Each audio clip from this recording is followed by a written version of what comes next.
tak dapat lupakan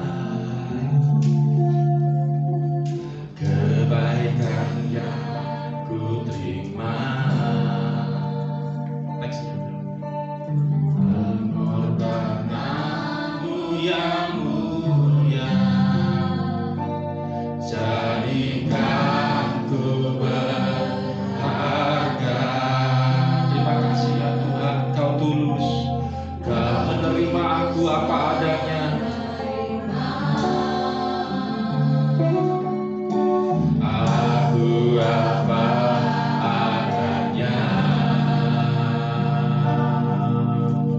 Kekuatan kasih-Mu nyata memulihkan hidupku. Kau bukan Tuhan yang melihat rupa, Kau bukan Tuhan yang memandang harta. Hati hamba yang selalu terjadi, yang Kau teguhkan di dalamku. Selama ku hidup, ku mau menyembah sebab Engkau sangat berarti bagiku. Tiap terbaik yang ada padaku, ku persembahkan kepadamu, Yesusku. Tuhan begitu baik, sangat baik. Bersama-sama katakan, ku tak dapat lupakan kebaikan-Mu Tuhan, ku terima. Pengorbananmu yang mulia jadikan ku berharga. Kau tulus menerima,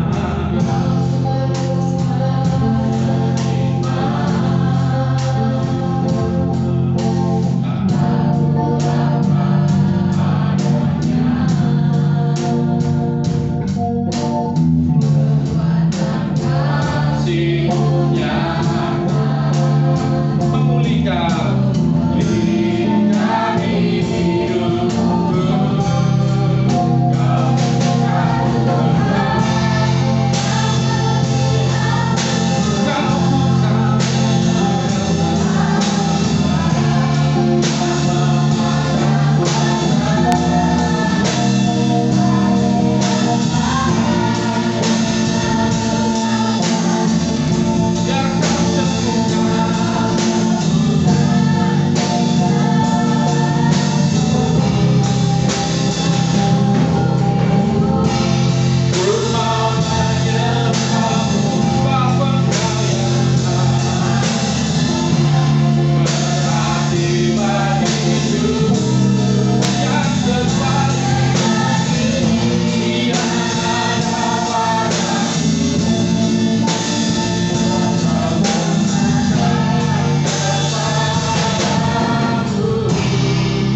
Kau bukan Tuhan yang melihat rupa, Kau bukan Tuhan yang memandang harta. Hati hamba yang selalu Kau cari, biar Kau temukan ya Tuhan di dalam setiap diri kami, khususnya yang hadir pada pagi hari ini.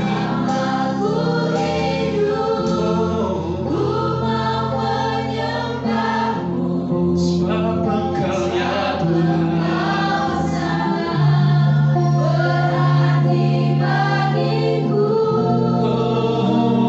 yang terbaik yang ada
Kau ajaib, kau dahsyat, kau mulia.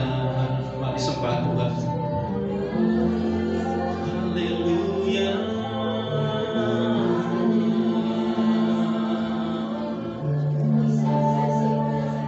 Yesus, kami rindu memberikan yang terbaik yang ada pada kami, ya Tuhan. Karena semua yang kami punya berasal daripadamu, ya Tuhan. Bahkan hidup kami, nafas kami, kekuatan kami, oh jiwa, kekuatan kami, semua yang ada pada kami, bahkan harta kami, semua daripadamu Tuhan. Haleluya.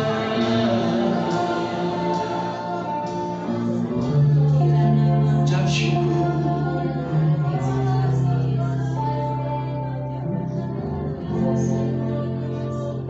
Makasih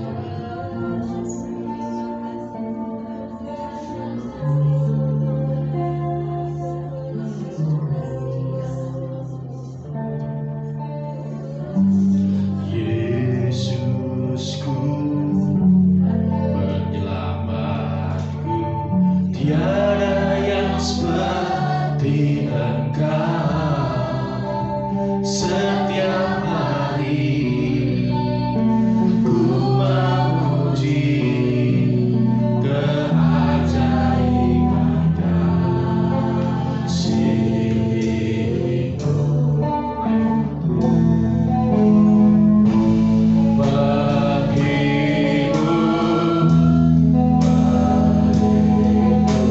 Menarakan kuat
pagi hari ini Tuhan kita Yesus Kristus.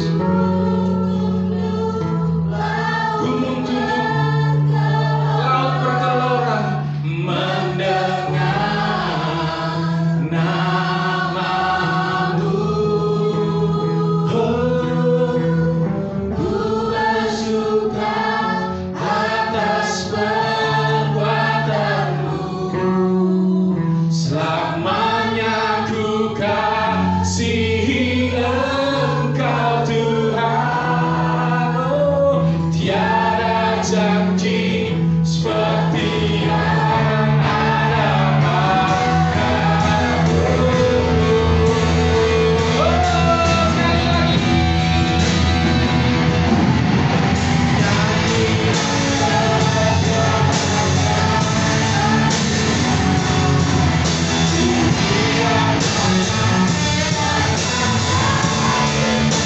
Gunung tunduk, laut bergelora. Mendengar nama Tuhan kita. Kita punya Tuhan yang besar. Kita punya Allah yang dahsyat.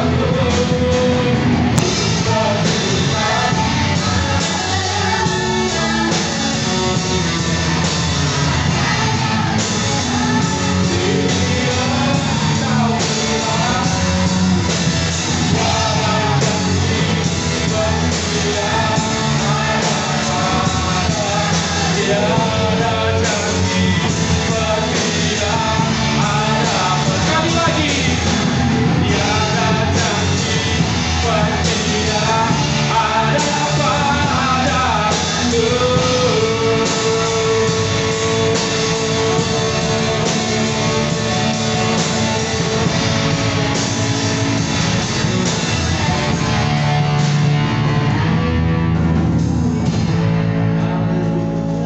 Berikan sorak-sorai kemuliaan bagi Allah kita.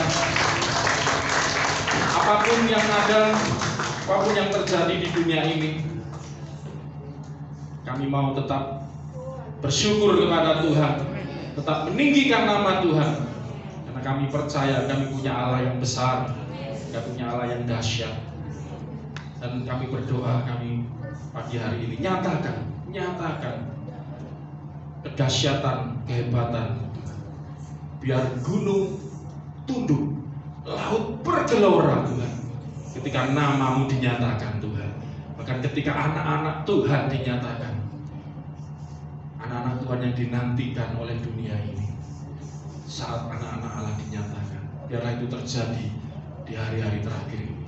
Di dalam nama Yesus, yang siap masuk di dalam kegerakan Tuhan, yang siap masuk dalam rencana Tuhan, yang siap masuk di dalam kehendak Tuhan yang sempurna. Katakan bersama-sama saya, amin. Puji Tuhan. Silakan duduk, saudara. Tahu nanti saya lagi doa ya, dengan situasi new normal ini nanti rencananya kita ibadahnya kita pakai supaya enggak terlalu banyak berkerumun, masa gantian itu pagi sama sore, atau enggak tahu nanti saya lagi nanti minta masukan saudaraku ya, enaknya kalau sore itu jam 5 mungkin ya, jam 5 sampai jam 7. Kalau paginya ya seperti setengah 9 ya, setengah 11. Puji Tuhan, nanti saya minta masukannya saudaraku, enaknya gimana ya, supaya juga enggak perlu beli AC, kurang satu. Kalau ganti separuh-separuh kan, tapi itu harus daftar apa? Daftar itu maksudnya apa? Supaya tahu kan, nanti kalau silakan datang pagi sore, nanti enggak janjian pagi semua, geruduk lah, sama aja ya. Jadi nanti saya enggak tahu itu masukan gitu gimana, atau seperti itu atau bagaimana ya. Tapi kalau seperti ini ya masih bisa lah ya, beberapa tempat kan masih bisa diisi. Tapi ke depannya ya, puji Tuhan, kita akan lanjutkan salam juga ya buat jemaat yang live ya di Instagram ya, masih ada kayak Joshua kan, Surabaya yang bisa ke sini. Dan yang lain juga beberapa, Mbak Miasih itu sempat lihat juga ya, Mbak Miasih katanya, saya tak datang Pak Agung lain kali, silakan gitu ya Instagram. Banyak ya Instagram live itu yang anunya apa, channelnya ya, maksudnya apa, yang nge-link ya, puji Tuhan. Juga nanti direkam di YouTube, di uploadnya agak siang biasanya, kalau ada kendala ya agak sore. Kita akan lanjutkan pengajaran firman Tuhan ya saudaraku ya, khotbah yang saya sudah sampaikan minggu lalu. Itu saya bersyukur ya saudara, waktu di Kersel luar biasa ya, saya surprise, saya tulis di WA group itu ya, saudara-saudara kok nangkep gitu ya, saya kadang-kadang ngeri ya, ini khotbahnya ini sebenarnya terlalu ini ya, saudaraku agak di awan-awan gitu ya, karena terlalu sifatnya rohaniah ya, nanti saya jelaskan. Gini, tujuan saya tuh gini saudaraku, kita kan berapa hari ini belajar tentang pengharapan ya, belajar tentang pengharapan, iman, harap, pengharapan, dan kasih kan, tinggal ketiga hal ini. Dan memang saya duga, ini hamba Tuhan saudaraku, sempat kita kan ada WA grup hamba Tuhan. Orang kalau pakai ayat ini mesti keliru, maaf ya, tanpa sadar. Dan yang paling besar adalah kasih, terus yang dibahas kasih gitu. Seolah-olah iman dan pengharapan itu kayak apa, nggak penting gitu loh, itu salah. Saya lihat banyak orang keliru. Ya karena ayatnya itu kan 1 Korintus 13 ayat 13 itu, demikianlah tinggal ketiga hal ini. Ya itu ada 3 hal ya, yaitu iman, pengharapan, dan kasih. Nah ada lanjutannya kan, yang paling besar adalah kasih lah, sehingga seolah-olah iman dan pengharapan tidak perlu, itu cara berpikir yang salah. Saya sudah sampaikan ya, justru yang paling besar kasih itu ternyata bahasa aslinya kan ya, paling besar itu megas itu ya, wah itu ulang-ulang lagi ya, sama keliru megason ya, meson ya. Variannya itu megas sama meson, itu kan ada 2 bahasa Yunani yang, jadi Alkitab kita ini saudaraku, itu ditemukan apa, tulisan-tulisan kuno bahasa Yunani itu banyak loh saudaraku, 5.000-an saudaraku. Dan dari 5.000-an itu ya ada tulisan-tulisan yang enggak semua, ada beberapa itu yang ya sedikit-sedikit biar ngerti ya saudaraku ya. Ya tadi artinya besar itu ada yang bahasa Yunaninya megas, ada yang meson gitu loh saudara, medzon gitu ya. Tapi ternyata aslinya, artinya sama gitu loh, saudara jangan takut ya, kok beda, sama kayak kita, baik sama bagus sama enggak. Misalnya ada yang, ini kan penyalin-penyalin, itu orang-orang Kristen zaman saudaraku ya, zaman-zaman tahun awal-awal kekristenan itu saudaraku ya. Itu kan ya belum ada kayak kita, HP, ya, percetakan, sehingga mereka nyalin gitu ya. Nah, tapi maknanya sama ya, kayak baik, mungkin satunya nyalinnya baik, satunya bagus, kan sama gitu ya. Besar, satunya gede. Nah ini ya itu megas sama medzon, itu artinya yang lebih strong, yang lebih kuat, stronger gitu ya. Yang menjadi, itu kan sudah saya jelaskan itu ya, jadi intinya kasih itulah yang menjadi penguat dari iman dan pengharapan kita. Amin saudaraku, nanti lain kali kita akan bahas kasih lebih lanjut. Cuman dalam pelajaran-pelajaran selanjutnya, khotbah selanjutnya, jadi memang enggak saya urutkan ya, belajar iman dulu, belajar pengharapan, enggak. Ya nanti mana dulu gitu loh. Dan saya melihat situasi seperti ini, iman kan sudah sering sedikit-sedikit kita masukkan ya. Jadi memang tidak harus terstruktur seperti itu ya, sesuai dengan kebutuhan. Dan berapa waktu ini saya melihat kita perlu belajar tentang pengharapan, saudaraku. Katakan pengharapan, 1, 2, pengharapan, sudah banyak belajar kan, bahasa Yunaninya, masih ingat enggak? Kalau ingin gampang biar enggak lupa, ingat penyanyi rock and roll zaman dulu, siapa namanya? Elvis Sukaesih, itulah penyanyi dangdut, Elvis Presley. Elvis, katakan Elvis, 1, 2, 3. Itu artinya pengharapan, bahasa Yunaninya Elpis itu artinya desire, memang bahasa Inggris artinya, di Indonesia kan itu agak kesulitan ya, bahasa Indonesia kan masih baru ya.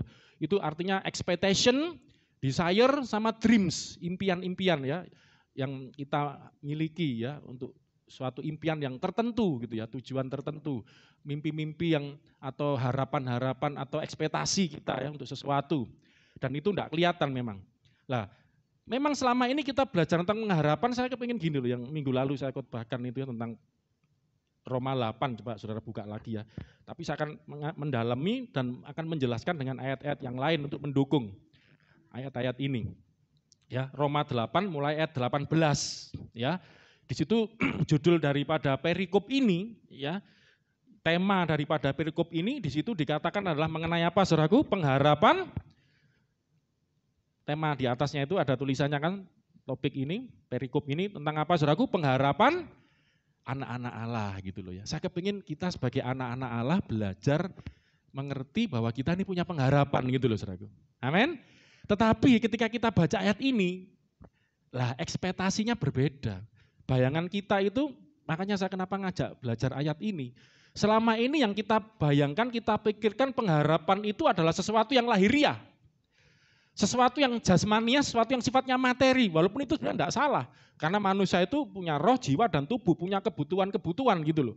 Tapi sering yang kita bayangkan yang disebut pengharapan itulah kita mengharapkan yang selama ini yang kita pikirkan, yang selama ini kita bayangkan, dan walaupun tidak salah, tapi saya mengajak untuk mendalami lebih lagi, untuk meningkat gitu loh ya, pemahaman kita. Tidak sekedar yang lahiriah. Selama ini kita mengharapkan tanpa sadar yang kita inginkan, kita harapkan itu sesuatu yang lahiriah sifatnya. Padahal yang lahiriah ini, yang kelihatan ini, Alkitab katakan sementara fana. Kita ingin uang yang banyak untuk mencukupi kebutuhan kita, tidak salah. Kita ingin kedudukan yang lebih baik. Ya, yang sekolah kepingin wah nilainya bagus nanti bisa dapat kerja yang baik. Tidak salah. Saya kepingin punya rumah yang bagus ya. Saya kepingin punya mobil, punya ini, tapi tanpa sadar yang kita inginkan, pengharapan kan suatu desire, keinginan kan, mengharapkan tidak salah sebenarnya gitu loh. Tetapi jangan berhenti di situ gitu loh maksud saya. Kalau kita hanya pengharapan kita hanya berhenti kepada hal lahiriah, kita keliru. Saya mau tunjukkan ayat ini di dalam Roma pasal 8 mulai ayat 18, ternyata pengharapan anak-anak Allah itu tidak berbicara mana ada yang lahiriah di situ. Coba, kita kan kemarin coba di KRSL, saya bersyukur ya, kita sharing-sharing itu, puji Tuhan beberapa nangkep gitu loh ya, malah kita saling melengkapi. Coba kita lihat, bukan yang lahiriah itu enggak penting, enggak. Cuman mau saya tunjukkan, sesuai dengan firman Tuhan, bahwa yang rohaniah itu loh yang lebih penting. Minggu lalu sempat saya cuplik ayat kan, carilah dahulu kerajaan Allah dan kenapa? Ganti? Sudah? Iya. Ini masih dicoba-coba soundnya ya, sambil direkam soalnya. Ya, jadi carilah dahulu kerajaan Allah dan kebenarannya. Maka semuanya akan itu menunjukkan cari dahulu. Dahulukan itu minggu lalu saya sampaikan. Hal-hal yang sifatnya rohaniah, kerajaan Allah, kebenaran Allah, itu yang harus kita cari dulu. Maka semuanya itu hal-hal yang lahiriah.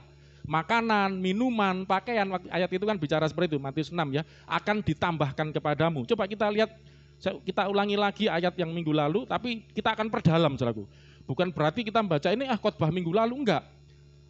Akan kita perdalam lagi, dan nanti saya akan tunjukkan ayat-ayat yang mendukung ya pemahaman, karena minggu lalu waktunya enggak cukup ya, karena ada durasi ya, kita ada waktu, terkendala waktu. Coba dari 18 saudaraku. Sebab aku yakin bahwa penderitaan zaman sekarang ini tidak dapat dibandingkan dengan kemuliaan yang akan dinyatakan kepada kita. Sebab ada kemuliaan saudaraku, bayangkan ya, dengan kemuliaan akan kita terima, dinyatakan kepada kita. Tapi coba, saya mau tunjukkan ayat-ayat ini, saudara lihat, ternyata kemuliaan yang dimaksud ini, kemuliaan anak Allah ini, pengharapan anak-anak Allah ini, maaf, tidak ada satupun yang bersifat lahiriah. Sebetulnya melalui situasi corona, wabah seperti ini ya, sebenarnya kita introspeksi, saudara. Kita kan awal-awal, terus terang ya, kita awal-awal kena wabah corona ini, shock semua, kaget. Dan akhirnya kayak sadar, tapi maaf saya lihat sementara. Saya lihat ini ketika mulai normal ini, wah kejahatan juga tetap merajalela, dosa, kemaksiatan apa itu hal-hal yang daging, waduh. Malah kadang-kadang saya lihat belum bertobat lah orang-orang ini, belum sadar. Cuman kaget sementara gitu ya, setelah mulai bisa menyesuaikan diri, adaptasi, mulai lupa. Makanya saya sadar, saya makanya pernah ngomong ini sementara kok, kejadian seperti ini masih belum sampai membuat suatu hentakan, suatu yang membuat bangun gitu ya, goncangan yang bikin sadar itu belum sampai. Saya belum lihat begitu. Ya, banyak orang yang nggak takut ya. Saya lihat anak-anak muda itu kayak sakti, nggak takut. Malam-malam sepeda. Ini banyak. Ya sekarang musim sepedaan ya saudara. Sepeda laku ini, yang jual sepeda ini laris loh ya. Karena mungkin sambil olahraga mungkin ya, sambil apa. Ya itu yang agak biar langsing-langsing ya. Ayo ya. Sri, galuh sepeda ya. Oh. Langsung kamu. Sepeda saudaraku. Wah, ayo ibu-ibu gitu ya. Sepeda apa itu, apanya itu, model-model anu itu ya, model-model sepeda gunung gitu ya. Wah, lagi laku sekarang. Tahu gitu bisnis sepeda ya. Sama masker sekarang ini macam-macam. Ya, oke. Jadi belum terlalu menggoncang. Kalau saudara ngerti firman Tuhan, Ibrani 13 itu nanti suatu kali ada goncangan yang dahsyat. Sehingga semua itu digoncang, shock gitu loh. Shocking, kaget, goncang. Wah, tapi ada satu yang tidak tergoncangkan itu, yaitu kerajaan Allah, dan kita tinggal dalam kerajaan Allah di bumi seperti di surga. Jadi belum sampai, tak lihat situasi belum seperti itu. Ya, makanya ini kayak latihan. Saya kan sudah sering ngomong ini kayak latihan gitu ya. Lah, maaf kita ini kadang gereja tanpa sadar kita ini ngajarkan hal yang bukan salah ya kurang ini sehingga masih separuh ya. Ya enggak salah, kita diberi pengharapan di dalam Kristus bahwa Anda bahkan ada gereja yakin hidup sukses. Enggak menghakimi lah, cuma ngelus dada itu. Ya sukses kita percaya gitu loh. Tapi kalau gereja hanya memfokuskan hidupnya, memfokuskan dirinya, arah hidupnya hanya untuk mengejar kesuksesan, maaf enggak usah di gereja bisa. Loh siapa bilang? Saudara untuk sukses enggak harus ke gereja loh, sorry.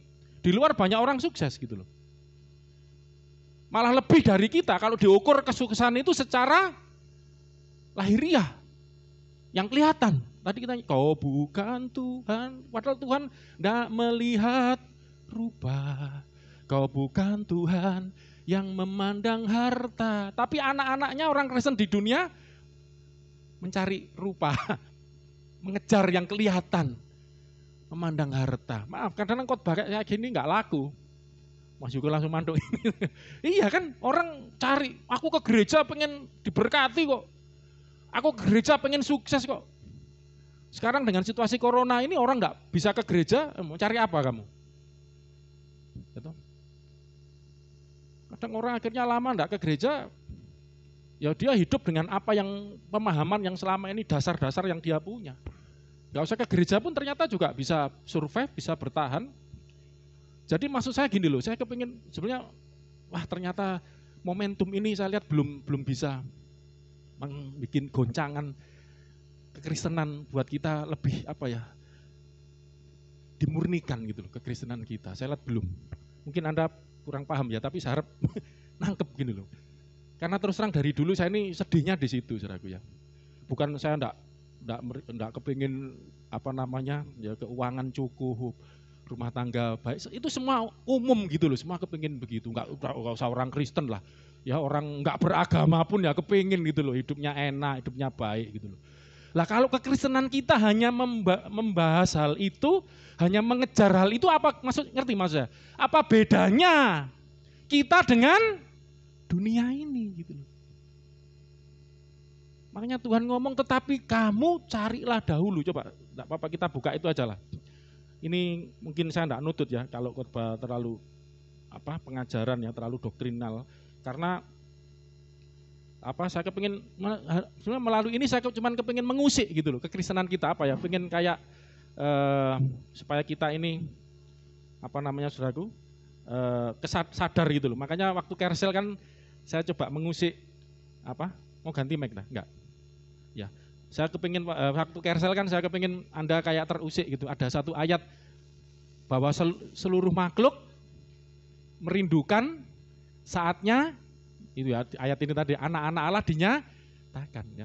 Saya ingin mengusik, ternyata seluruh dunia itu nunggu kita loh gitu loh ya. Terus kita mikir kan, lah ya apa yang ditunggu dari saya gitu loh. Saya ini yang mau ngene tok ae gitu loh. Biar mikir gitu loh. Ternyata kita ditunggu, tapi kita kayak begini gitu. Maksudnya kan cuman, seperti hari ini juga saya kepengen coba melalui ayat ini ya, Matius 6.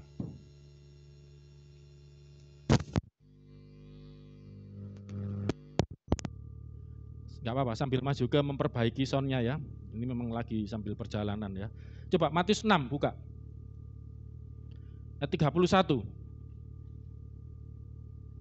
Matius 6 ayat 31. Ya. Sebab itu janganlah kamu khawatir dan berkata, apa yang kami makan? Apa yang kami minum? Apa yang kami pakai? Ya ini bahasa untuk menggambarkan sandang papan pangan gitu, saudaraku. Jangan kamu khawatir, jangan kamu berkata, kenapa kok kamu nggak boleh khawatir dengan hal-hal yang jasmaniah, materi, lahiriah. Semua itu, coba baca sama-sama. Semua itu dicari siapa? Bangsa-bangsa yang, kalau kita hanya mencari, khawatir, mengarahkan hidup kita hanya kepada hal yang lahiriah, makanan, minuman, pakaian, sandang, papan, pangan.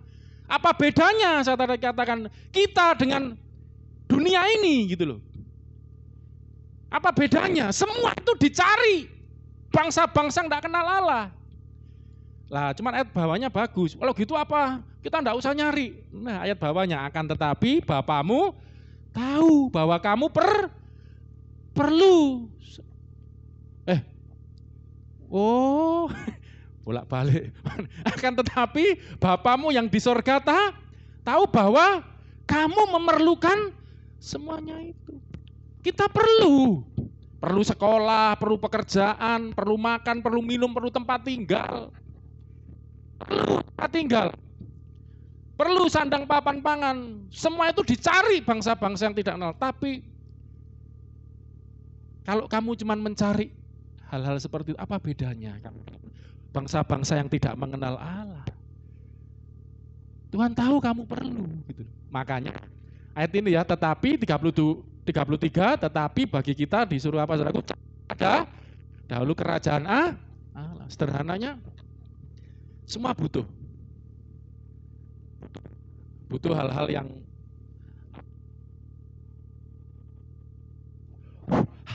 gak apa-apa ini aja. Jadi Alkitab menyadari, dan memang Alkitab menjelaskan, dan nggak usah lihat Alkitab pun kita semua sadar bahwa kita kalau nggak ada makanan ya lama-lama bisa mati gitu. Hidup itu juga perlu ditunjang dengan makanan, minuman, pakaian, bahkan tempat tinggal ya, saudaraku ya. Semua itu kita butuhkan. Ya semua membutuhkan itu, bahkan bangsa-bangsa yang tidak mengenal Allah pun juga. Tapi bedanya kata kuncinya mencari.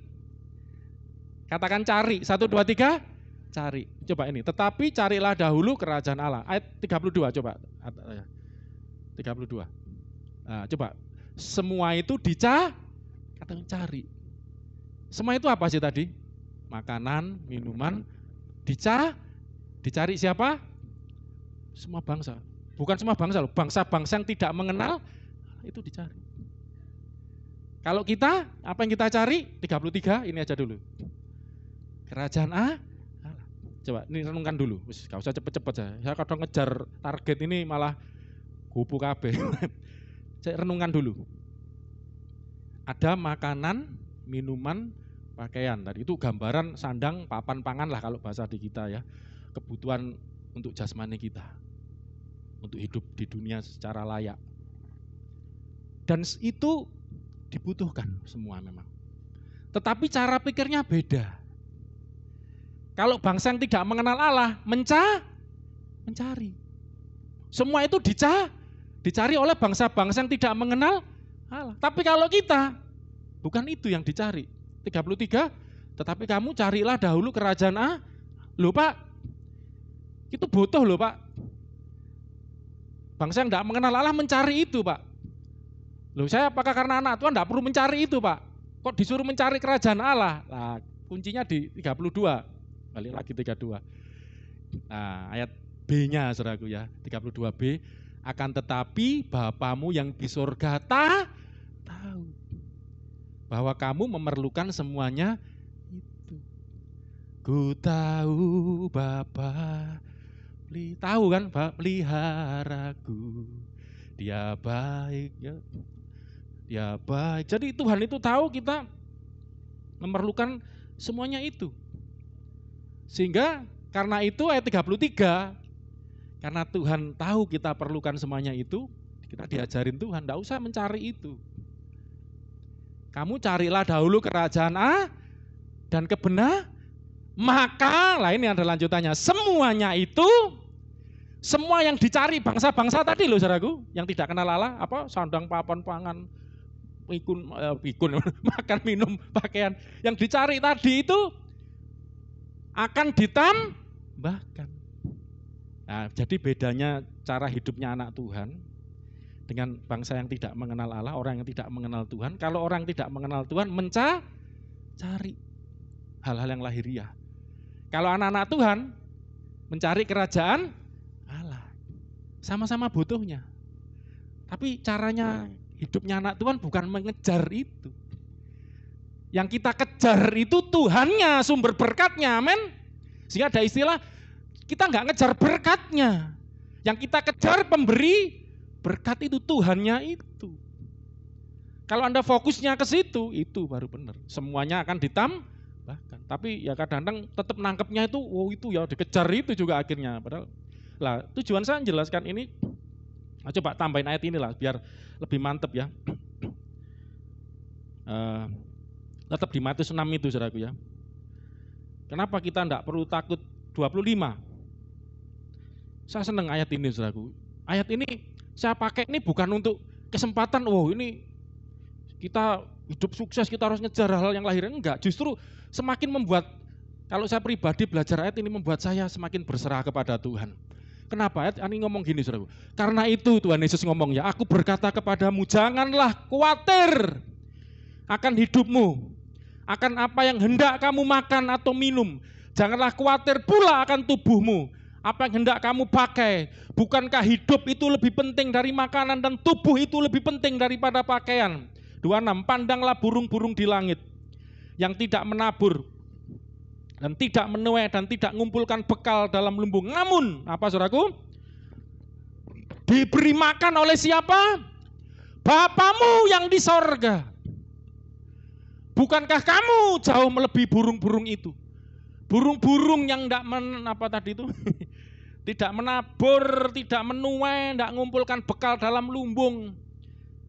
Ya, itu aja diberi makan oleh Bapamu. Bahkan yang di Lukas tidak salah itu.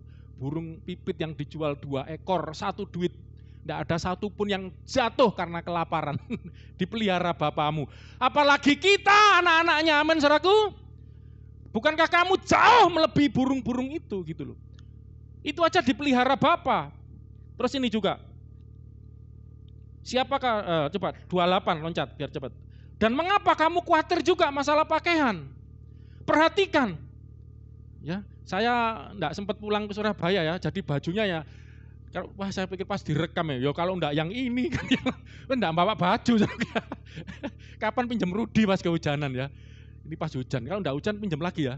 Ben kelihatan agak gonta-ganti saudara ya, bajunya ya terpaksa enggak ganti, enggak khawatir karena ngerti firman Tuhan ya. Bukankah tubuh itu lebih penting daripada pakaian?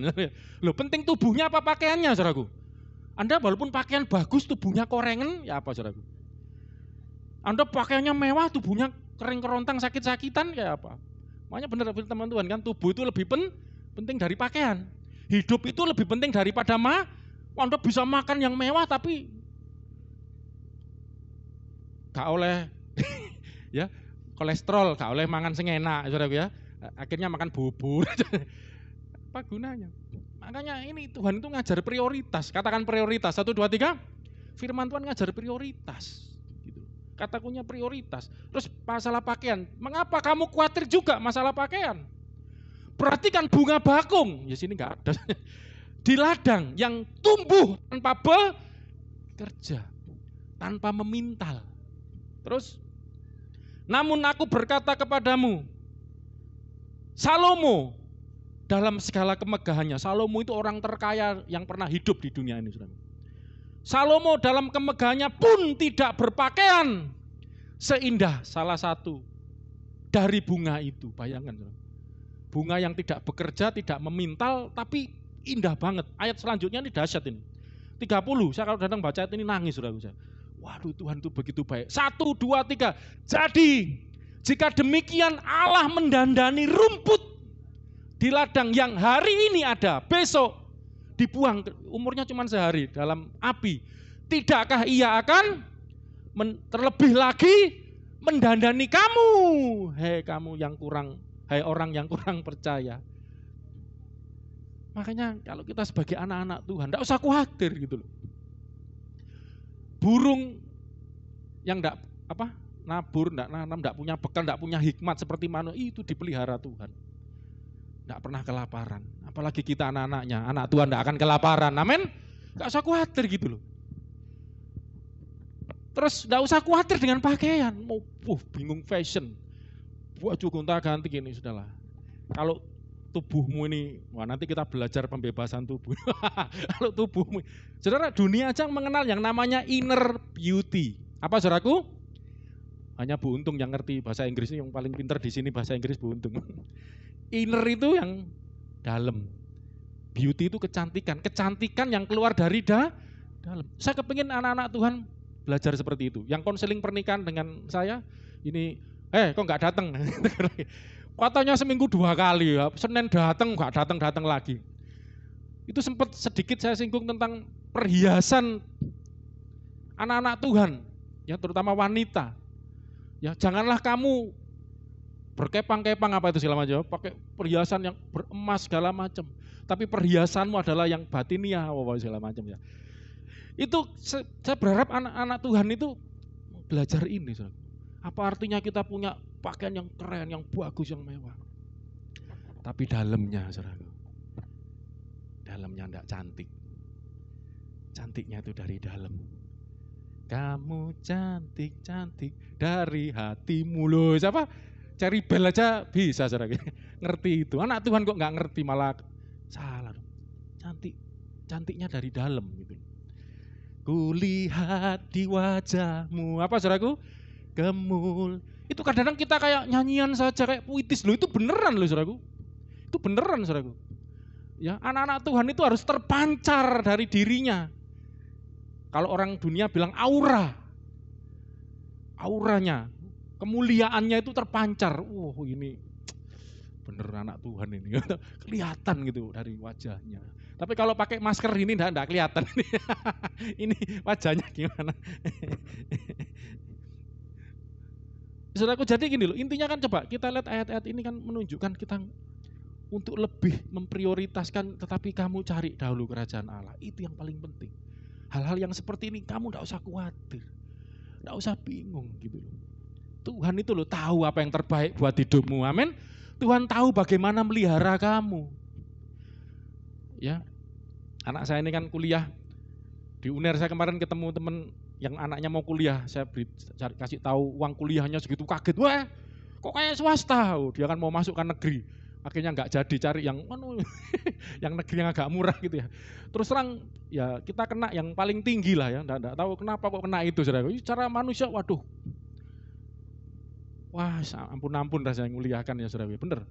Tapi Tuhan itu loh tahu memelihara ya. Tuhan pakai cara ya. Anak saya ini sebenarnya orangnya gengsian, enggak mau. Ternyata enggak tahu kok Tuhan jamah hatinya mau ngurus apa itu namanya keringanan itu loh saudaraku ya. Malah dia ikut beasiswa macam-macam ya, walaupun belum tembus ini ikut, semua tak ikuti. Syukur-syukur dapat. Tapi ini dapat keringanan, bayarnya bisa dicicil ya. Berapa kali ya, lumayan lah gitu ya. Itu aja kadang apalagi kena corona ini bisa mundur sambil ngumpulin. Tapi ya tetap bisa gitu loh. Maksudnya Tuhan tuh tahu caranya memelihara kita, saudaraku. Amin, saudaraku. Gak usah khawatir gitu loh. Gak usah khawatir apa kamu makan, kamu minum. Lah, kenapa kalau kita khawatir? Kita belum bebas dari tubuh ini. Nanti saya akan jelaskan itu ya, kalau nutut waktunya ya. Akhirnya hidup kita ini enggak ngalami yang namanya kemuliaan sebagai anak-anak Tuhan itu loh, saudaraku. Coba kita, lah ini dasarnya dulu ya. Untuk mendasari masuk kembali ke Roma pasal 8 ya, khotbah minggu lalu. Karena tak lihat minggu lalu ya lumayan ngerti, saya bersyukur sih waktu Kersel itu saya bisa lihat saudara-saudara ini wow, nangkep ya, lumayan. Dewi yang di Wonosalam itu ikut Kersel loh kemarin, nyatanya enggak bisa ya. Ternyata mungkin beli pulsa cepet-cepet bisa ikut sak keluarga ya, bersyukur bapaknya, ibunya, yo ikut semua. Saya bergoda, "Wih, bapakmu enggak usah pakai apa? Badai, kayak Kersel kan mungkin pikirnya resmi, santai aja, enggak apa itu kedinginan, oh ya enggak apa-apa, sampai mungkin resmi gitu ya, kita kan di WA call itu, saya pengen yang anak pemuda buat sendiri, kalau enggak bisa ikut yang untuk umum ya, enggak apa-apa, saya udah mau mas juga, nanti janjian sendiri ngomong bahas masalah anak-anak muda gitu ya, silakan ya. Kemarin Kersel itu saya kaget, Dewi walaupun jauh di sana ngikutin juga, waktu sharing bisa ngerti gitu ya masalah yang saya sampaikan hari Minggu kemarin. Ya coba kita akan belajar pengharapan sebagai anak Allah itu dengan dasar tadi saudaraku, Kita nih sering keliru. Saya kadang-kadang sedih gereja, kadang-kadang juga hamba-hamba Tuhan tanpa sadar. Maaf yang bu sadar, bu enggak, terserah lah ya. Kadang-kadang itu kok ngajarkan hal-hal yang maaf, membuat anak-anak Tuhan itu salah sasaran, salah prioritas, salah mencari. Yang dicari bukan kerajaannya Allah. Yang dicari bukan kebenarannya Allah. Yang dicari semuanya itu. Aduh, kadang-kadang gitu loh. Bukan berarti Pak Agung anti berkat. Enggak, saya juga percaya berkat Tuhan, percaya. Apa yang enggak usah khawatir kamu makan minum pakai. Amin. Tuhan pelihara, Tuhan ngerti caranya melihara kita. Tapi karena kalau kita fokus kita kepada hal yang lahiriah, energi kita habis di sana, tanpa sadar kita diselewengkan, kita dibelokkan daripada kebenaran Tuhan. Coba kita lihat ya. Tadi judul perikopnya kan pasal Roma 8:18. Ayo baca judulnya aja perikopnya ini. Apa saudaraku tema perikop ini? Pengharapan anak-anak Allah. Coba bayang, pengharapan anak-anak Allah. Tapi waktu kita baca, maaf, enggak ada satupun yang membahas, maaf, khotbah-khotbah di gereja kan isinya kan, maaf ya selama ini, saya berharap melalui corona ini stop lah. Stop. Awal-awal corona ini kita sharing-sharing kan, wah iya ya, sadar sementara kayaknya. Ya apa artinya ya kita punya harta, punya uang yang banyak, punya segala macam, tapi akhirnya ya dengan situasi seperti ini ya semua susah, semua ikut merasakan susahan, saudaraku ya. Makanya waktu Yesus ngomong itu baru terbukti beneran, saudaraku. Itu waktu Yesus ngasih perumpamaan tentang orang kaya gitu ya. Yang dia berpikir aku akan sudah kaya kan? Aku akan mengumpulkan akan memperkaya diriku lagi, nanti akan bikin lumbung yang lebih besar, akan kusimpan kekayaan dan ku nikmati gini-gini. Yesus ngomong apa? Hei orang kaya yang bodoh. Kalau hari ini juga nyawamu apa jiwamu itu ya diambil daripadamu, apa artinya kekayaan itu? Apa artinya? Saya enggak anti kaya ya, saya semua senang. Tapi ini masalah prioritas. Sekali lagi katakan prioritas. 1, 2, 3 prioritas. Masalah fokusnya itu loh saudaraku. Kalau fokusnya hanya memperkaya diri, Yesus ngomong, hei kamu orang bodoh, kalau hari ini juga diambil nyawamu, apa artinya kekayaan itu? Ya dengan kayak corona gini aja. Kalau tiba-tiba kena amblas, apa artinya kekayaanmu itu, saudaraku? Makanya, tapi awal-awal saja kayaknya sadar, takut, cari itu. Lama-lama biasa. Nah ini loh yang kadang, wah ini shockingnya kurang nih, goncangannya. Ibrani 13, ya saya tidak ada waktu jalan, nanti lain kali sudah tahu, itu ada goncangan yang lebih dahsyat, saudaraku. Bukan cuma bumi, tapi langit juga akan digoncang. Ini aja, ini baru bumi loh saudaraku ya, udara, bumi, belum nanti langit digoncang, saya bayangin saudara. Coba baca ayat 18-25, cepet aja ya. Seperti bahan Kersel kemarin, tapi saya khotbah saya lebih mendalam nanti. Cepet ya, 1, 2, 3. Sebab aku yakin bahwa penderitaan zaman sekarang ini tidak dapat dibandingkan dengan kemuliaan yang akan. Kemuliaannya itu seperti apa? Bukan kemuliaan dunia loh. 19, sebab dengan sangat rindu seluruh makhluk menantikan saat anak-anak Allah dinyatakan. Karena seluruh makhluk telah ditaklukkan kepada kesia-siaan, bukan oleh kehendaknya sendiri, tetapi oleh kehendak Dia yang telah sudah saya jelaskan dan menaklukkannya. Ini dihubungkan dengan kejatuhan manusia dalam dosa, sehingga takluk kepada maut, takluk kepada dosa, ada hukuman ya, dosa. Tetapi 21 dalam pengharapan ya, masih ada pengharapan ya. Pengharapannya karena makhluk itu sendiri juga akan dimerdekakan dari perbudakan kebinasan dan masuk ke dalam kemuliaan. Kemuliaan anak Allah itu seperti apa? Sebab kita tahu bahwa sampai sekarang ini loh, kemuliaan anak Allah itu seperti ini. Penjelasannya ayat bawahnya ini ya. Sebab kita tahu bahwa sampai sekarang segala makhluk sama-sama mengeluh dan sama-sama merasa sakit bersalin, ya kan, waktu manusia jatuh dosa kamu akan berpeluh. Adam ya, yang perempuan kamu akan sakit bersalin. Itu dulu bayangan saya itu, wah itu bicara orang laki-laki itu akan kerja keras, yang perempuan sakit melahirkan gitu ya. Ternyata itu pengertian jasmania. Saudara kalau baca Alkitab, saudara harus bisa memaknai lahiriahnya, juga bisa memaknai rohaniahnya. Itu penting. Kalau enggak gitu, saudara, ternyata yang dimaksud mengeluh, kesulitan, ya bersusah payah dalam mencari makanan itu, dan yang perempuan akan sakit itu juga, itu bicara secara itu kehidupan yang di dunia ini yang ada di bawah kutuk. kehidupan yang di bawah ya hukuman dosa, ditaklukkan kepada kesia-siaan tadi di atasnya ya. Dan 23, bukan hanya mereka saja, semua makhluk yang sudah jatuh di bawah dosa, manusia jatuh di bawah dosa, tetapi kita yang telah menerima karunia sulung roh, kita yang sudah dimerdekakan jadi anak Tuhan. Nah, kita sudah bahas itu ya. Kita juga mengeluh dalam hati kita sambil, ini loh. Ini yang dibahas kan kemarin Kersel ini, saudaraku ya. Kita bahas ya sharing-sharing gitu ya, puji Tuhan. Bu Untung sama istri saya sama juga punya pemahaman. Jadi nanti ada 2 pemahaman, yang harafiah sama yang rohaniah. Ya, jadi kita ini ketika hidup di dunia merasakan keluhan, sakit bersalin, penderitaan. Tapi bedanya kalau yang yang tidak mengenal Allah, ya beda dengan kita. Kita mengeluhnya sambil menan. Nih, monggo dipirsani. Sambil menan. Jadi saya ingin gini loh, kita sadar sebagai anak Tuhan itu, ya kita hidup di dunia. Ya. Di dunia ini penuh dengan penderitaan, penuh dengan tantangan, penuh dengan kesulitan hidup. Tadi ya sakit digambarkan seperti sakit bersalin, seperti keluhan-keluhan itu saudaraku ya. Bahkan nanti ayat 26 itu keluhan-keluhan yang tak terucapkan. Sampai ada ayat itu saudaraku. Ya, Roh Kudus nanti akan membantu kita berdoa dengan keluhan-keluhan yang tak kadang-kadang ada keluhan yang tidak bisa diucapkan, tidak bisa diungkapkan. Aduh, tapi susah rasanya, gak enak rasanya neng donyo itu.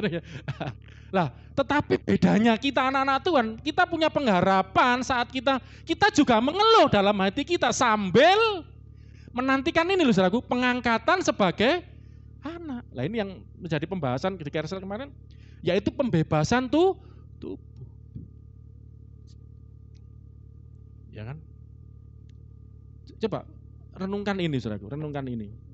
Ya, coba yang bagian pertama gini, supaya kita ngerti bahwa ternyata ini enggak bicara lahiriah. Ya, pengharapan anak-anak Tuhan itu enggak bicara sesuatu yang sifatnya ya. Nah, nanti kita akan belajar pembebasan tubuh itu ternyata juga enggak berbicara miskin jadi kaya. Ya toh?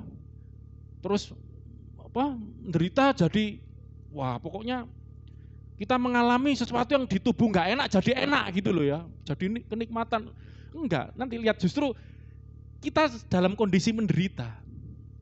Nah, tetapi ada pembebasan tubuh itu membawa sukacita. Ini aneh kan saudara ya. Nah, tapi sebelum itu memang supaya enggak jadi pemikiran ya. Gini saudaraku. Saya akan menjelaskan ini dengan cepat ya. Jadi yang dimaksud pembebasan tubuh itu ada 2 pengertian aja, saya buat sederhana. Yang pertama secara harafiahnya, pembebasan tubuh itu adalah pengangkatan. Jadi tubuh kita ini, karena nanti kita nanti akan belajar gini, saya ingin kita belajar bahwa yang sebetulnya menjadi kendala kita itu adalah tubuh. Saudara tahu enggak, saudara sudah dibebaskan dari dosa, amin? Kita sudah diampuni dosa kita. Tapi tahu enggak, masih ada perjuangan, karena ada tubuh ini. Saya coba tunjukkan satu ayat untuk bisa membantu mengerti hal ini. Roma mundur aja pasal 7 ayat 23.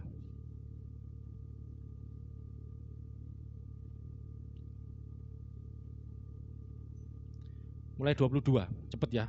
Sebab di dalam batinku aku suka hukum Allah, tetapi dalam batin kita, di dalam roh kita ada hukum Allah.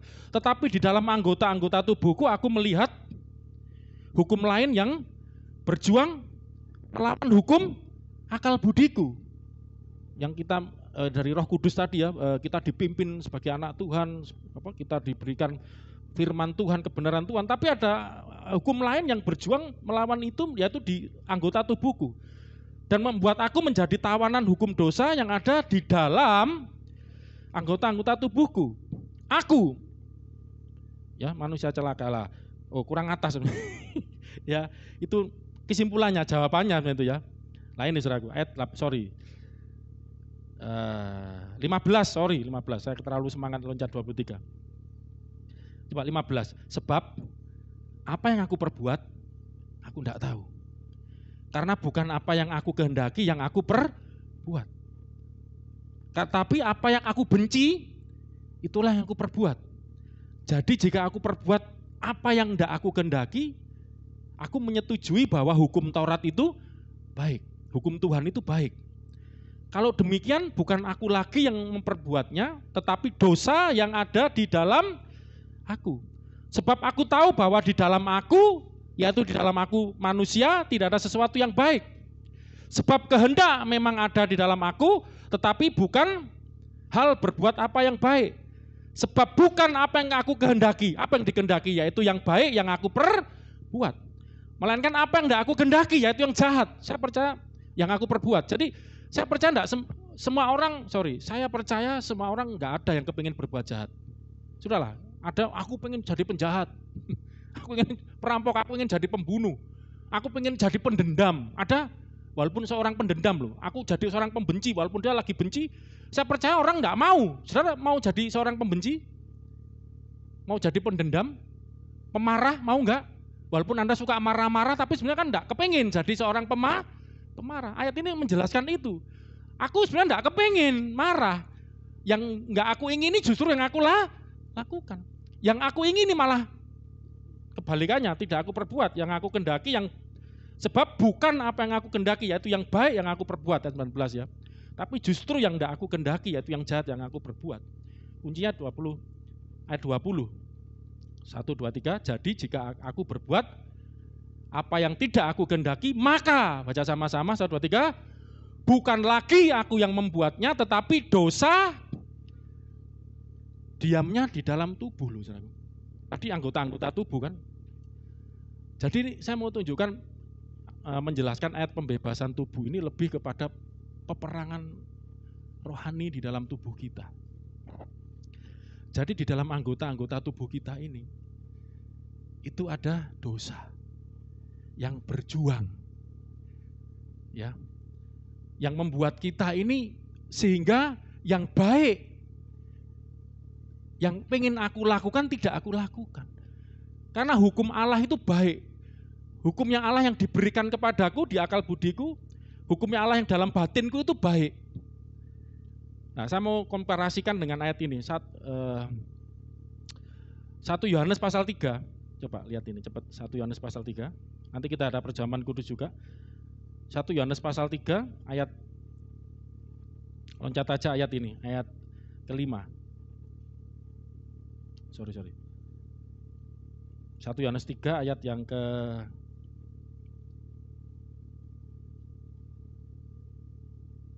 9. Coba bayangkan, ayat ini bandingkan dengan cepat ya. Tadi ada dosa yang di dalam aku. Nah, sebenarnya harus tahu, kok sudah diampuni dosa kok masih ada dosa. Ini masalah tempatnya, saudaraku. Dosa itu di dalam anggota tubuh. Dosa di dalam tubuh kita. Tetapi coba baca ini, setiap orang yang lahir dari Allah tidak berbuat. Tadi katanya masih ada dosa dalam tubuh. Tapi ini sebenarnya bukan bertentangan. Ini masalah ketika kita mendalami, ada suatu pergumulan di dalam hidup anak-anak Tuhan. Ini yang bikin, makanya perlu ada pengharapan kemerdekaan dari kebinasan dari dosa. Coba baca ini ya. Setiap orang yang lahir dari Allah tidak berbuat dosa lagi. Kenapa? Sebab benih ilahi tetap ada di dalam dia. Dan ia tidak dapat berbuat dosa lagi karena ia lahir dari Allah. Tadi dikatakan ada hukum Allah di dalam batinku. Ini hukumnya Allah yang di dalam batin itu adalah bahwa kamu memiliki benih ilahi. Benih ilahi itu di mana? Di batin kita. Di dalam roh kita, batin, hati itu kalau di Alkitab itu secara sederhana itu roh kita. Manusia itu ada roh, jiwa dan tubuh. Di dalam roh kita itu ada benih ilahi, benih Allah. Benih yang suci, yang kudus. Amin. Tetapi di dalam anggota tubuh kita ada dosa. Makanya ada kita waktu itu Jumat Agung itu saya khotbah tubuh dosa kita itu, supaya hilang kuasanya turut disalibkan. Jadi gini, secara sederhana ya. Manusia itu kan ada roh, ada jiwa, ada tubuh. Saya menjelaskan langsung yang kedua aja, gini. Yang pertama, pengertian pembebasan tubuh itu pengangkatan nanti di akhir zaman itu, saudara. Itu nanti kita semua ya akan merdeka beneran. Karena terus terang tubuh inilah yang menghalang-halangi kita untuk mengalami kesempurnaan, kalau saya katakan ya, kesempurnaan berkat Allah, kesempurnaan janji-janji Allah, kesempurnaan kemuliaan sebagai anak Allah. Ya, kenapa kok bisa seperti itu? Jadi gini, saudaraku, manusia ada roh, ada jiwa, ada tubuh. Saya mau jelaskan ini. Roh kita, ayat ini, sudah diselamatkan. Perhatikan kata-kata saya, roh saudara dan saya, manusia roh kita ini loh, sudah diselamatkan. Karena ada benih dari sorga, benihnya Allah. Kita dilahirkan, jadi manusia baru itu loh, istilah kita. Tetapi manusia masalahnya bukan roh saja. Manusia juga punya jiwa, juga punya tubuh. Kalau roh kita sudah diselamatkan, jiwa kita sedang diselamatkan, tubuh kita akan diselamatkan. Loh, kalau enggak gitu tubuh kita sudah enggak ada dosa lagi. Masih ternyata tubuh kita berjuang melawan hukum akal sampai gini. Hukum akal budi kita. Kita kepingin yang baik. Aku kepingin sabar, ya buntung ya kapan kerja. Sabar, tapi yang keluar marah-marah. Aku enggak kepingin khawatir. Yang keluar ngredeg, greges, bingung. Padahal enggak kepingin khawatir. Loh, saudara tahu enggak? Dosa itu apa sih? Dosa itu pelanggaran akan hukum Allah. Salah satu pengertian dosa itu ada dosa sama enggak percaya sama Tuhan Yesus itu. Nanti lain kali. Nah, Alkitab ngomong jangan khawatir. Tapi kalau khawatir berarti kita Loh, Tuhan ngomong ojo khawatir kok. Kok sih khawatir? Berarti kamu melanggar. Berarti kan dosa. Nah, kita kan enggak kepengin khawatir. Kita ngerti firman, ada hukum akal budi, ada hukum di dalam hukum Allah di dalam batin kita, ada manusia baru, ada kamu telah ada kelahiran baru dalam diri kita, roh kita yang dilahirkan. Tapi masalahnya itu, ini saudara, kita ini punya jiwa, ada pikiran, ada perasaan, ada kehendak. Nah, saudara harus tahu ini yang sedang diselamatkan. Kalau tubuh itu nanti akan. Kenapa kok jiwa ini sedang? Ini kan proses. Berubahlah oleh pembaruan budimu gitu. Hukum akal budi kita, hukum roh itu bicara jangan takut, tapi pikiran koyok ngene gak wedi, gak duwe, saya dompet kosong terus gak khawatir. Itu kan pikiran saudaraku ya. Bener enggak? Bener. Apalagi tubuh. Wah, ini jalukane macem-macem ini. Sering ganti lagi bajunya ya. Waduh. Dicelengi gitu loh buat masa depan. Wah, tubuh itu lebih penting ya enggak bercanda. Rembat ke salon. Wah, istri saya aja mau berapa? 200.000 ya. Kalau mau ke salon itu loh. Akhirnya dia beli alatnya sabun-sabunnya aja itu loh. Belajar saudaraku. Enak punya istri gini ya. Kalau sekali ke salon paling murah tuh 200.000 tuh paling di gini dok seret. Dia beli cuma 50.000 ya. Itu aja bisa dipakai setahun ya mungkin ya. 5 tahun? Oh enggak. Apa itu masker rambut itu coba. Jadi ya namanya cewek ya kepingin lah ya ke salon ya gitu ya. Tapi kita belum ada duit itu bisa. Ya itu akhirnya ya pakai cara itu. Jadi ya apa saudaraku ya? Maksud saya, lah ini loh pikiran kita ya sebenarnya yang bikin menderita kan tubuh kita. Perjuangannya, peperangannya di pikiran kita. Itu banyak ayatnya kalau jelaskan enggak cukup nanti. Jadi ada peperangan dalam diri kita. Makanya kenapa kok pengharapan kita itu dibebaskan. Memang nanti akhirnya waktu kita sharing-sharing beruntung kan kalau saya Pak percaya nanti suatu kali bebaskan dari tubuh ini ya, dikasih tubuh yang baru kan, tubuh kebangkitan itu loh saudaraku. Wes enggak khawatir, kalau kita punya tubuh yang kebangkitan saudara enggak perlu khawatir makan. Wes bener-bener enggak khawatir itu. Ayat tadi kan ngomong jangan kamu khawatir, kamu makan, enggak nganu ya. Lari terekam. Kadang-kadang sampai ke sana ya. Enggak khawatir. Kamu makan, kamu minum, kamu pakai. Tapi kan masih ada tubuh. Itu kan keperluan tubuh, perlu makanan, perlu minuman, pakaian, perlu tempat tinggal. Bayangkan kalau kita sudah tubuh kita diganti dengan tubuh kemuliaan, tubuh kebangkitan Yesus. Wes enggak perlu saudaraku. Enggak perlu pakai masker. Corona lewat ya, wong tubuh kebangkitan, enggak ada sakit penyakit, enggak ada air mata, sedih aja loh, enggak ngerti rasanya sedih, sakit hati, enggak ada ceritanya. Yang sakit hati kan karena tubuh, lihat cemburu sama Enggak usah Mbak Ana. Istri saya sering kok Mbak Ana itu. Itu saya bercanda sama siapa itu, saya mau dilempar sandal. Bercanda sama Mbak Mul mana Mbak Mul? Sama Esther bercanda no cok warek cilik. Cok gonceng Esther cok anu. Yes. Kan mata kan bagian tubuh, Saudara. Lihat itu. Sesak napas aja, lihat. Suamiku bercanda dengan kok ngomong-ngomong sama bukan mau krimnya. Itu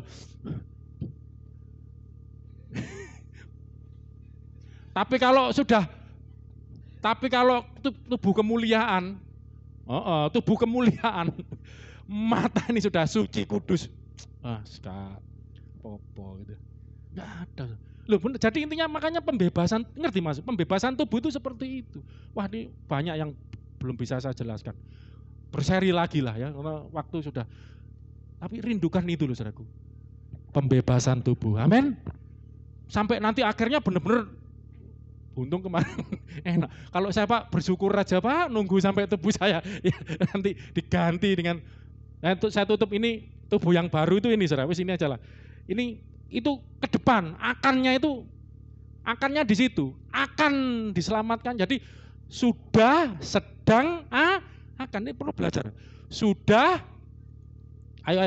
ayo barengan, ayo. Sudah, sedang itu kan ongoing, lagi berjalan, dan akan. Yang sudah itu apa? Roh kita sudah diselamatkan. Ada penilai yang tidak bisa berbuat. Jiwa kita sedang proses. Kalau tubuh kita akan. Nah, kita belajar tubuh.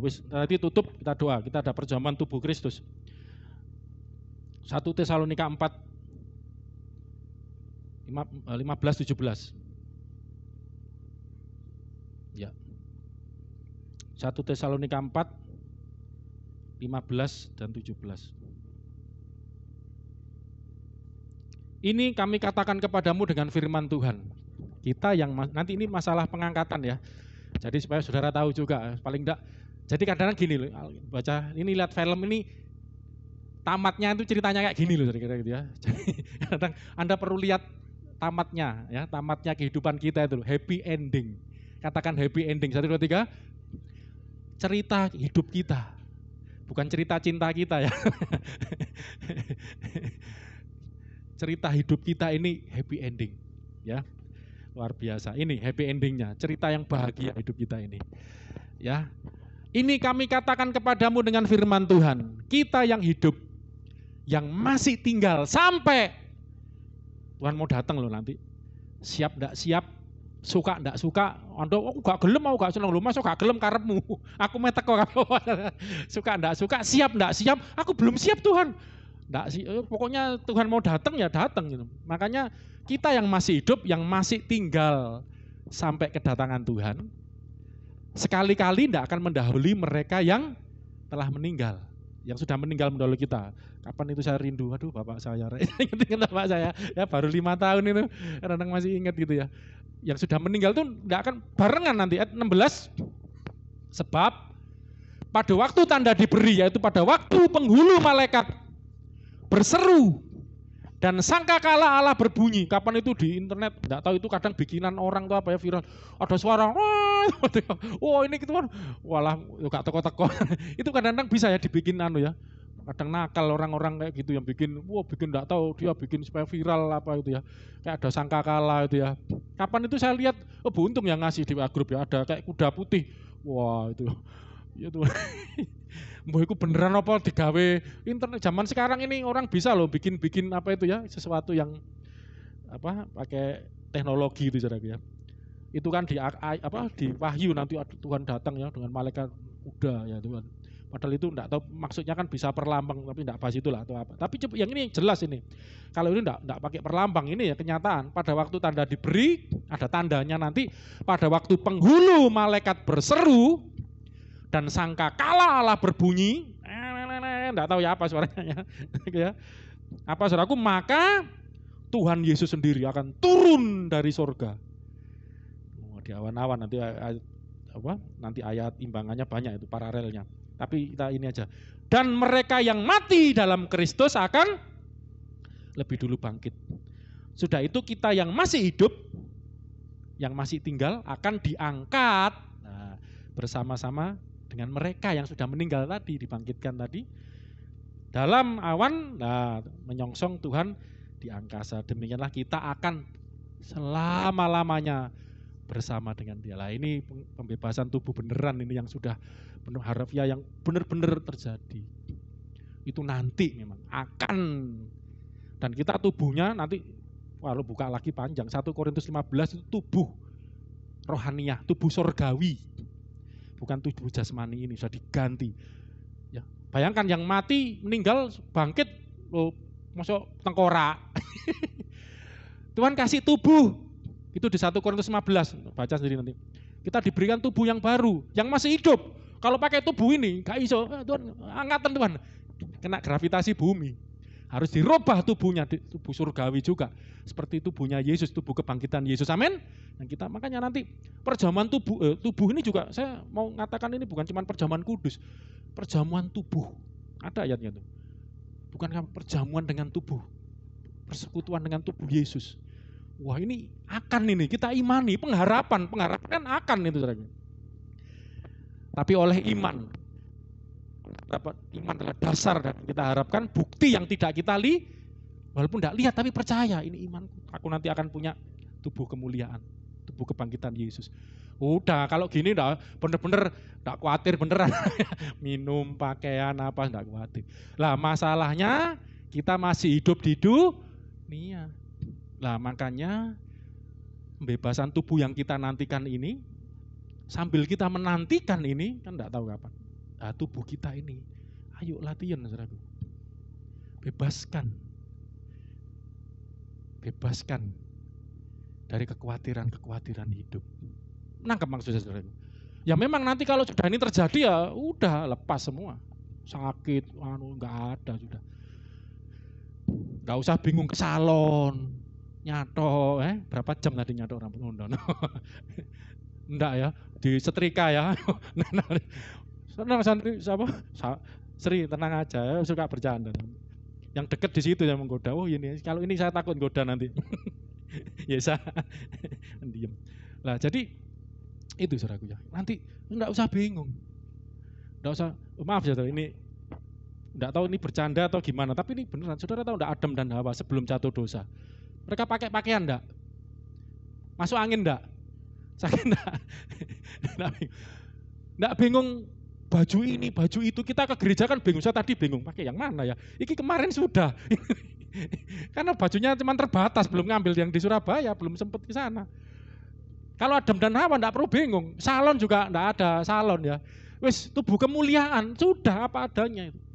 Sudah kudus suci gitu loh. Tapi kalau jatuh dosa, baru ya, tubuhnya mulai bekerja. Kok gak kelambenan? Kok luwe aku ya? Kok butuh makan, minum, pakai lah ini mulai muncul gitu. Tubuhnya ini mulai dagingnya, duniawinya muncul. Di situ awalnya saudara. Nah itu yang makanya Tuhan datang ini kita dibebaskan.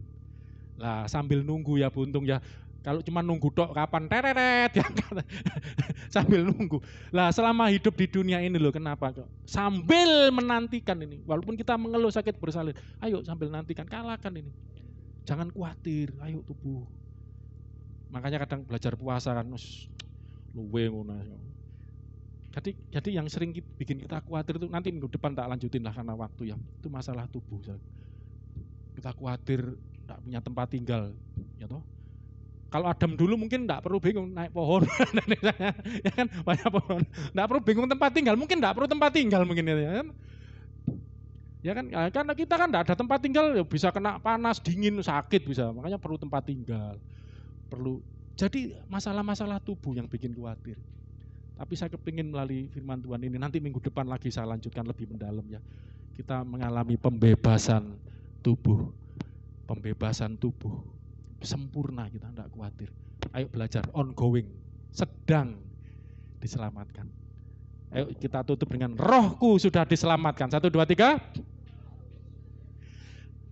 Sudah diselamatkan. 1, 2, 3. Rohku sudah diselamatkan. Jiwaku sedang diselamatkan. Jiwa itu kan pikiran kita, perasaan kita, itu proses. Kita Kita harus berjuangnya di situ. Nanti minggu depan lebih lanjut saya buka ayatnya. Dan tubuhku akan. Nah, kita berdoa ya. Mas juga.